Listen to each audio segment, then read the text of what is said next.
What up, everyone? It is your boy Murder Mystery with Joey, and we are back at you with another one. And remember, if you haven't, and this is your first time listening in, I would love for you to hit that subscribe button. We are doing this at least once to twice a week, and we are just picking up more steam as we go. So yeah, hit that subscribe and the bell icon to be notified when we do produce more content. All right. Starting off, talking about the Dogman. One of my favorite cryptids. I actually listened to a lot of Dogman stories um, late last year and was kind of really getting into it. So here we go. We got one of the first ones. Yeah. All right.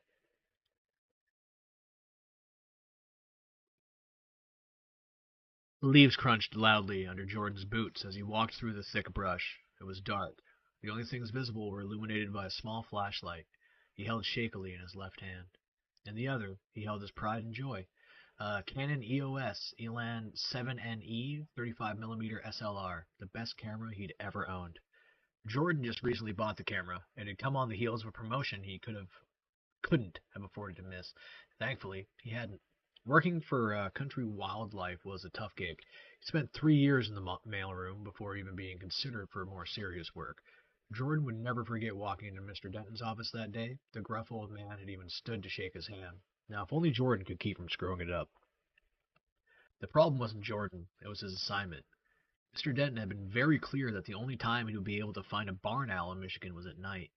It was rumored there was just one mating pair left in the entire state, and the DNR had yet to find them. Jordan was saddled with the nearly impossible task of finding the birds and taking their picture for the cover of next month's Country Wildlife, or CWWL, as most people at the office called it. That was all fine and great too, except the owls were night creatures, and though Jordan knew he was too old for it, he was still afraid of the dark. It wasn't just the fact that darkness masked what was out there, it was that sometimes Jordan could swear it was a living, breathing thing lurking all around him, swallowing things whole. But he knew better than that. Of course, the darkness was only an absence of light. He supposed it probably sprang from a frightening experience as a child, except that he couldn't think of what it could be. Jordan remembered a relatively normal childhood, weekends spent hanging out with friends, riding bikes through the neighborhood, and avoiding parents. His family was supportive without being overwhelming. For the most part, Jordan figured he had it pretty well. Not that it'll stay that way, a voice inside him whispered, and he shook the thought from his head, then steadied his trembling light. Breathing slowly, Jordan reminded himself that it wasn't that bad. Everything would be perfect once he got that perfect picture. That was all he needed. And now that he thought of it, it was strange that his dark room didn't bother him. But in there, not only was it red instead of black, but the shadows didn't seem to stretch out at him, reaching for him. In his dark room, Jordan could be alone, in silence and peace. He could work on his photos without having to worry that an editor would spot his work over his shoulder and have him change the coloring or tweak the exposure. And he worked on what he liked in that room, and it was his palace. A branch snapped off to his right. Instinctively, he dropped to a knee and lowered his light, bathing himself in darkness. He had to be careful. He was, after all, in northern Michigan. Jordan had done his research and found that it was possible for him to run into a bear, wolf, coyote, occasional mountain lion, or, if you believe the rumors, Dogman. But Jordan was not the superstitious type. He knew better than to believe in overexposed pictures, shaky handwork, and terrible lighting. Any of the pictures he had seen on the internet could have easily been staged, in his opinion. He listened intently to the sounds of the forest around him. A squirrel chattered, giving away his position in the bushes. Crickets chirped melodically, and far away coyotes zipped and howled, echoing through the seemingly empty woods. Jordan didn't hear anything else. Could have been a dead tree branch falling into the forest floor. No big deal, right? Though something told him that wasn't necessarily the case. And he wasn't sure why, but the feeling was strong, maybe like a gut instinct or something. Staying crouched, he waited and waited. When finally, Jordan felt confident that whatever may have been there would have left, he slowly stood up, shining his light all around. There was nothing remarkable or out of place. He could see no beast or man, and everything was all right. Right? And why did he feel this deep sense of dread?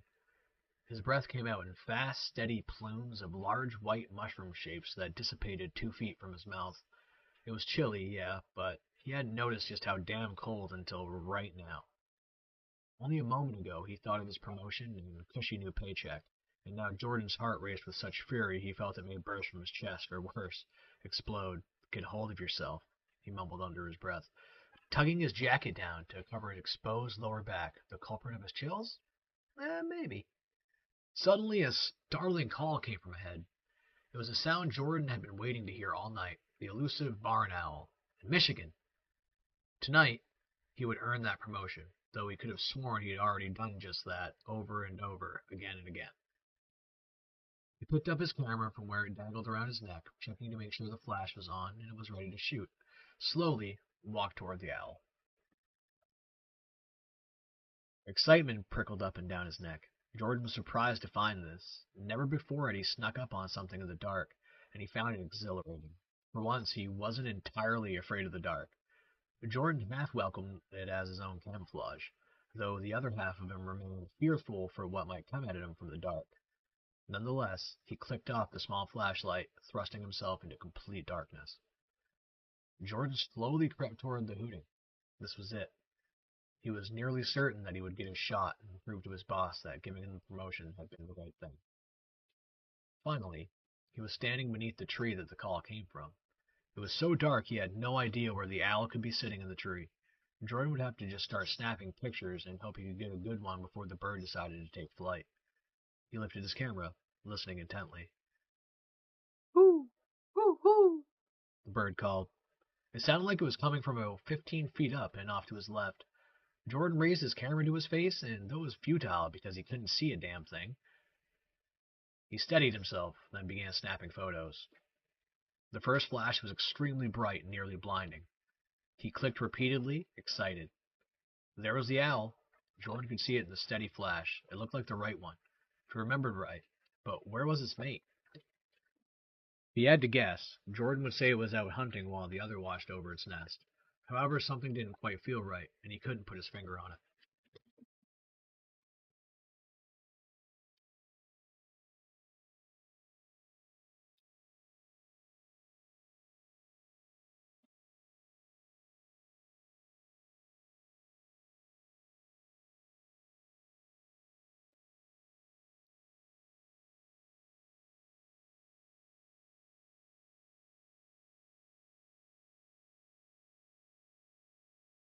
Suddenly, the owl stopped hooting. The forest seemed to fall silent around Jordan. It was more than eerie. It was unnerving, as if all the creatures in the woods knew something. Something terrible. The worst part was that Jordan wasn't privy to this information. He stood perfectly still, half not wanting to scare his subject away, and half afraid that there was really something out there. Jordan's lungs screamed for air, and he realized that he'd been holding his breath in his mounting trepidation. Gently, he drew a breath through his nose, still not wanting to draw attention to himself. His body wanted more air, but he denied it, knowing that if he missed getting that perfect picture, it could be the end of his career. That was not something Jordan was willing to live with. A shuffling in the leaves came from Jordan's right. Something was getting close to him. Keeping his breath low, he turned slowly, not wanting to alert whatever was out there to his presence. Footsteps became discernible as the sound neared. Only 2 footsteps at a time, though. Suddenly, Jordan was afraid, confused, and anxiously excited all at the same time. He could no longer control his breath. It came in quick, rapid puffs. Was there something out here? There had to be. Animals don't walk on 2 feet. But who could it be? Jordan's fearful mind flashed back to a movie he'd seen about cannibalistic mutant people who lived deep in the forest. Wrong turn? But that was unlikely, and he knew it. Maybe it was a hunter in search of an animal that got away. Who hunted at night, though? Weren't you only supposed to do during the day? Or worst of all, could it be that Mr. Denton hadn't really had the faith in Jordan that he claimed, and the gruff old man had sent another photographer to capture an image of the elusive birds? His mind wanders, goes into a little bit of despair. Anger bubbled up after that, and if Mr. Dent did not believe in his abilities, then why would he have given Jordan the promotion? That old coot don't know anything about photography. Jordan could swear that Mr. Denton thought photographers had one of the easiest jobs in the world. He had no idea how hard it was to get that perfect shot. Everything had to be just right for a picture to work, from lighting to positioning, exposure, and beyond. There was so much that went into it. Cool it, Jordan, he told himself. Trying to control his anger, he took a deep, slow breath. So as far as he knew, everything was fine. Sure, there was someone else here, but it was unlikely the person was here to upend his career or eat him alive. When finally he was able to calm himself, Jordan realized that the footsteps had stopped. He felt more assured of himself and decided to call out to whoever it was. Hello? He called out gently, still careful not to scare his owl away. There was no answer. Anyone there? More silence. He shifted his weight nervously, and he knew he had heard the footsteps. He hadn't heard them retreat, so whoever it was still lurking around.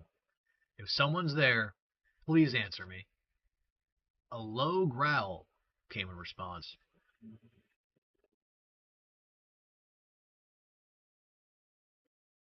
Fear leapt in Jordan's belly. It sounded like a dog, or a bear, or a wolf, or a coyote, but Jordan couldn't be sure what it was. His heart pounded in his chest and blood roared in his ears. Calm down. It's just a hunter out with his dog. No big deal, right? His mind told him that it could be a very big deal. Maybe he'd gotten it wrong about the footsteps.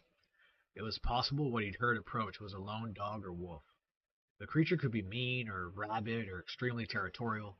He had to do something, but was at a loss for what it might be. Jordan listened for the growling to come again. It didn't.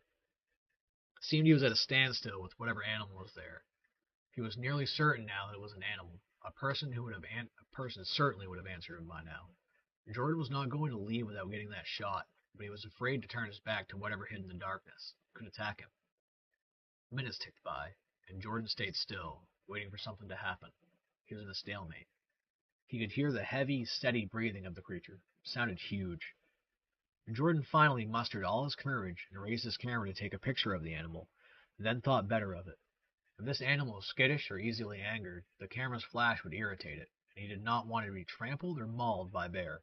Slowly, he reached for his small flashlight, taking care not to alarm the creature that stood mere feet from where he was. Jordan held his breath and clicked the light on. It took his eyes a second to adjust, and when they did, Jordan saw that his flashlight illuminated two massive feet, each covered in thick black fur, and had extremely long, sharp-looking claws. Jordan stifled a gasp, nearly dropping his flashlight. Very slowly, he directed the light upward. The feet led to two legs. They were dog-like in shape and also covered heavily in fur. Near the hip area, hands came into view, each tipped with a curled claw, appearing to be razor sharp. They were human-like, but covered in that thick, dark hair as well. Suddenly, Jordan couldn't take it anymore. He had to know what he was dealing with here. Directing the flashlight at the creature's face, he screamed. Two bright yellow eyes stared back at him, set in a head that appeared to be half human and half dog. A long muzzle covered in fur held a surprising number of long, pointed fangs. On top of the creature's head were two pointed ears, cocked back and nearly laying against the animal's head. It growled low at Jordan, wrinkling its snout, baring its teeth. Dogman, he said breathily. It wasn't possible, was it? Were the rumors really true? Somewhere above him the subject of his photos took flight, fleeing into the sky. Jordan dropped his flashlight, stepping back. The light bounced and rolled, landing at the foot of a nearby tree. It illuminated low brush and dead leaves, and Jordan found himself trembling, trying to peer through the darkness. He didn't know where the beast was. The growl still rumbled in his chest, but Jordan found it nearly impossible to pinpoint where it was. As he took another step backwards, the toe of his shoe caught on something, sending him teetering, flailing his arms as he fell to the dry, crunchy leaves on the forest floor. He scrambled again, then stood, turning in circles, trying to decipher where the dog creature was. Jordan had lost his sense of direction, and couldn't even see where his flashlight was. Everything around him was the same stagnant and unyielding darkness. His breathing was rapid, ragged with fear. Jordan's heart pounded in his chest, sending blood roaring through his ears, making it impossible to hear anything. The growling turned to an angry bark, and suddenly Jordan lost control of his bladder. Warmth rushed down his thighs, soaking his pants and boxers, dripping onto his shoes. Jordan turned to run and tripped again. He found himself sprawled out on the leaves once again, in his own pee. Suddenly, it felt like the creature was on top of him, as he heard heavy footsteps veering to his right.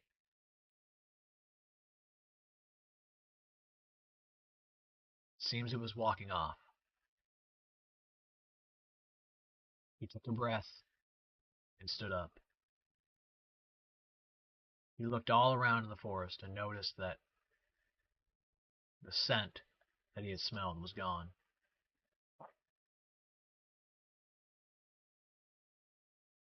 He kept going and kept following the trail, and finally, he went back and got to his camp, packed up, and left. When he edited those photos, he got his promotion and he got the photos of the owl that he needed. He also got some photos of something that he cannot explain to this day. The Dogman.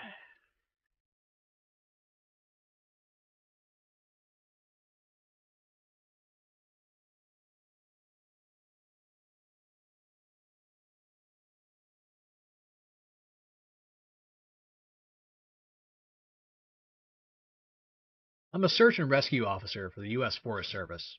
I have some stories to tell.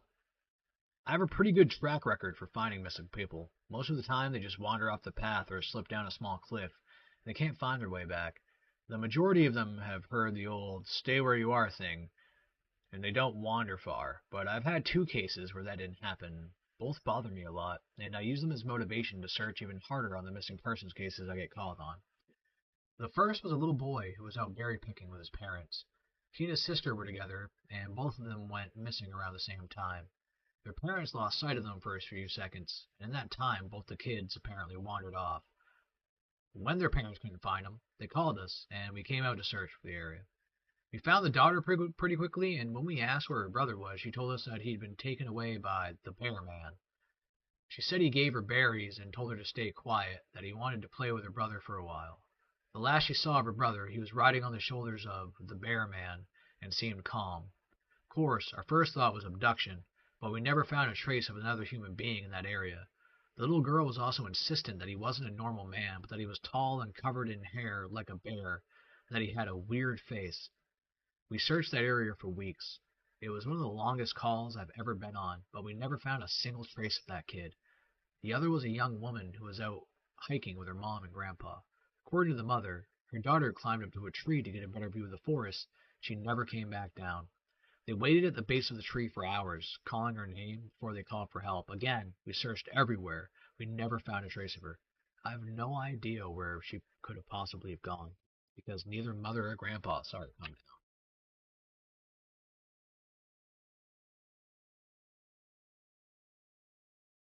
I was teamed up with another SAR officer because we'd received reports of bears in the area.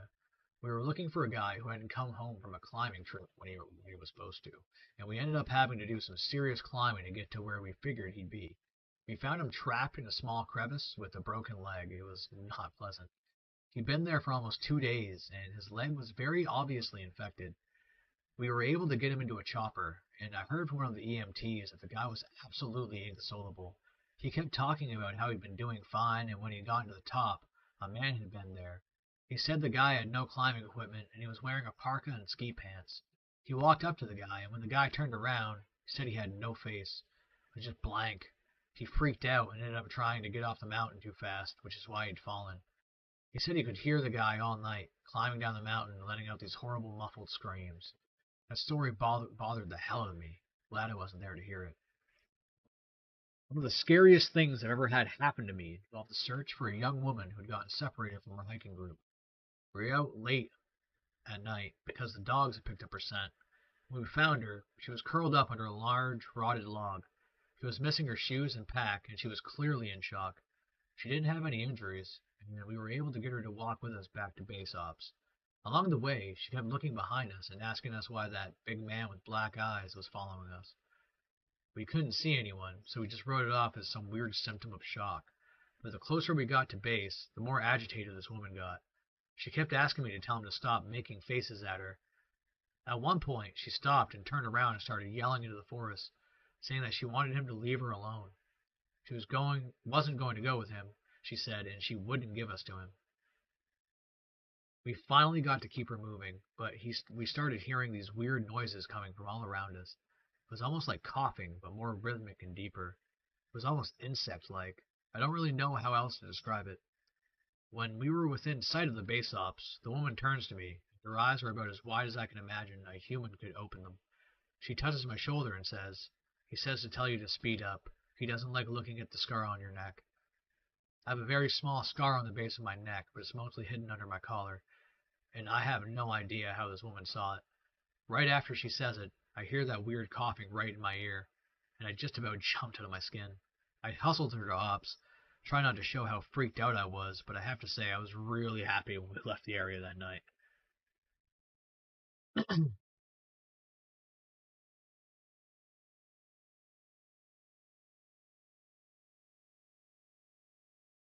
A few years back, with a large group of scouts in Butano, SP, we were hiking some godforsaken dense forest trail in the wet California winter rains. The first night, the raccoons rolled a bunch of our bear containers down a gully into a creek. We were able to find them. The second day, we encountered a road and a checkpoint. The guard booth was abandoned. There were no signs, but we concluded that it was an abandoned prison.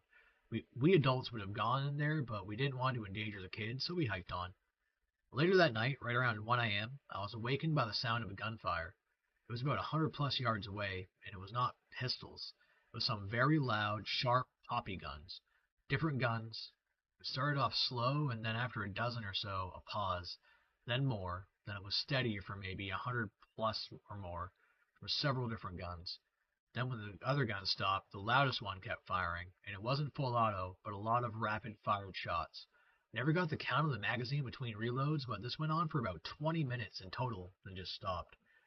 I got out of my sleeping bag, out of my tent, hiked about 30 yards through the brush to the other campsite in the dark without my light on.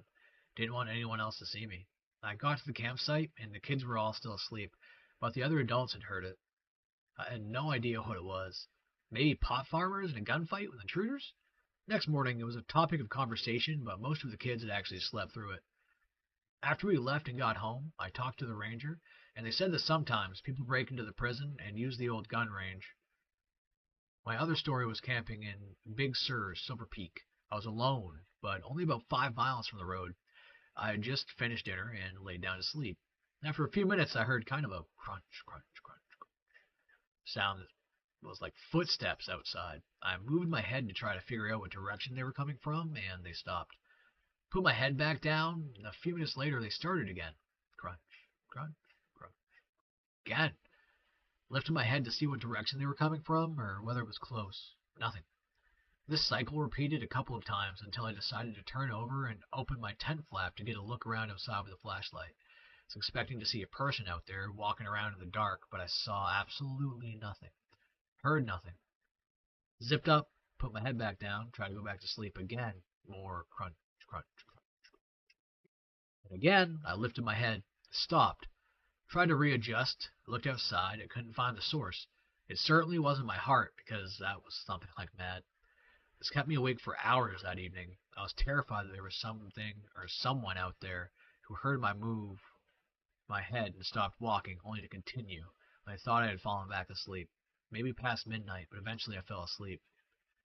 Next morning, had breakfast, broke camp, and as I set up my tent, I noticed that my head was over a gopher hole.